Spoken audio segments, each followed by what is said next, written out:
হঠাৎ করেই দেশে ফিরেছেন আলোচিত content creator RS Fahim Chowdhury. গত বছর তৌহিদ আফ্রিদি গ্রেপ্তারের পর গা ঢাকা দিয়ে মালয়েশিয়ায় পাড়ি জমান তিনি। তবে নির্বাচনের পরপরই দেশে ফিরে শোডাউন করে সামাজিক মাধ্যমে ভিডিও পোস্ট করেছেন। ফেসবুকে এখন বেশ চর্চায় কিং ইজ ব্যাক ক্যাপশন। 2024-এর গণ অভ্যুত্থানে ছাত্র হত্যার অভিযোগ রয়েছে ফাহিমের বিরুদ্ধে। আন্দোলনের সময় একটি কল রেকর্ডও ভাইরাল হয়, যেখানে ফাহিমকে শিক্ষার্থীদের উপর গুলির ঘটনা নিয়ে হাসাহাসি করতে শোনা যায়।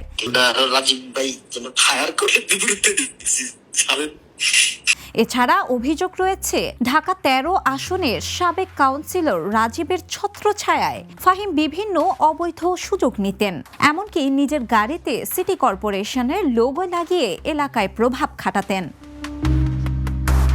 1 বছরের বেশি সময় দেশের বাইরে থেকে নির্বাচনের পরপরই ফাহিমের ফিরে আসায় সামাজিক মাধ্যমে শুরু হয়েছে সমালোচনার ঝড়। অনেকেই প্রশ্ন তুলেছেন, হুট করে দেশে ঢোকার সাহস জুগিয়েছে কে? কেউ কেউ আবার বলছেন অন্তর্বর্তী সরকারের বিদায়ের অপেক্ষায় ছিলেন ফাহিম। এই মুহূর্তে তার আটকের দাবি উঠছে বিভিন্ন মহল থেকে। বিনোদন ডেস্ক, দ্য নিউজ।